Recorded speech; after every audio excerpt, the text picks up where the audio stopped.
night routine lately. Night routine. Bye-bye. Until next video. Diba?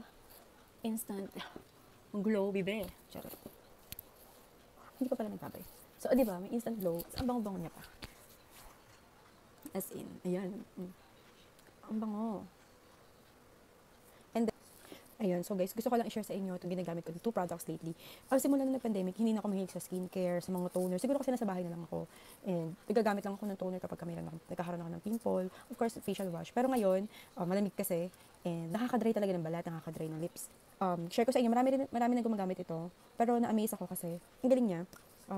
So pag ginamit ko siya overnight, pagka gising mo ng umaga, as in, ang plump talaga ng lips mo. Ang bango niya. And then, may ano na din siya. May color na din siya. Yan. Ayan. Ganyan siya. So, kahit magmamall ka lang saglit, pwede mo na din siyang gamitin. Kung ayaw mo mag lipstick or lip tint. Ayun. So, ganyan. So, kinakapalan ka na siya ng mga ganito na nga siya. Ay, nasa kalahati na siya. And next naman, itong lotions na to from Lux Organics. So, may nakita ako nitong review online na hindi siya malagkit sa balat, unlike ng ibang mga product. Which is, yun yung gusto ko kasi hindi ako ma-lotion. Every time kasi na gumagamit ako ng lotion, tapos lalabas ako, ang lagkit talaga niya sa balat. Ang lagkit sa balat, diba? Pero dito, na-try ko na to, itong niacinamide, kineme. Ayan. Hindi ko alam kung magiging tama ba yung basa ko dyan eh. Pero ito, ganito yung packaging niya. Nagamit ko na siya kahit lumabas ako. And okay naman siya. Hindi malagkit sa balat, hindi ako naglalapot feeling, walang ganong feeling. Tapos ito din, ang bango-bango nito, sobrang gusto ko to sa gabi. Talagang nafe-feel ko na no-moisturize talaga yung katawan ko. So may ito naman, Retinol Plus Gluta. When it comes to sa pagpapaputi, hindi ko sure kung pumuti ba ako, may nagbago ba sa skin color ko, hindi ko sure, hindi ko monitor. Kasi yung pinakagusto ko lang talaga dito sa dalawa nito is yung moisture nila, moisture boost na kiniklaim nila.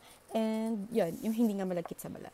So, siguro yung cons ko lang dito, hindi naman cons, pero mas better kung meron tong SPF, ganun.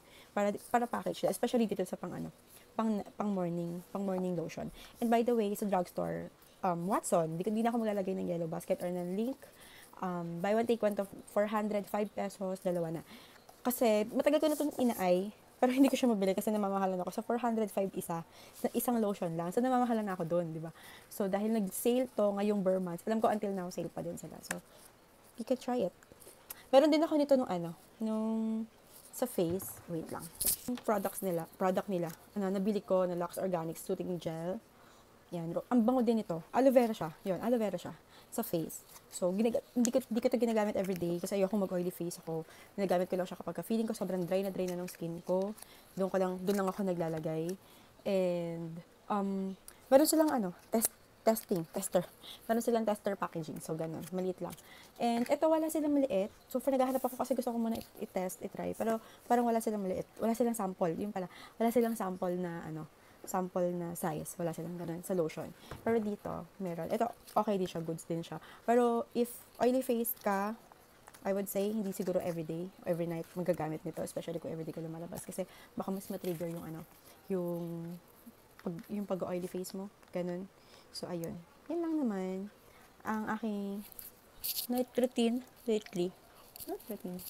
Bye-bye. Until next video. Diba? Instant glow, bibe. Charot. Hindi ko pala nagbabay. So, diba? May instant glow. Ang bango-bango niya pa. As in, ayan. Ang bango. And then, ito naman. Ito ginagamit ko sa gabi. Especially sa may bandang pa ako. Sa may bandang pa ako sa yung electric fan. So, parang dry-dry din balat. So, ganyan siya. Ayan. So, hindi siya malagkit. At saka hindi siya mainit sa pakiramdam. Di ba may lotion na gano'n? Parang init sa balat. Ito hindi. Hindi siya gano'n. Ayan lang naman. Bye-bye!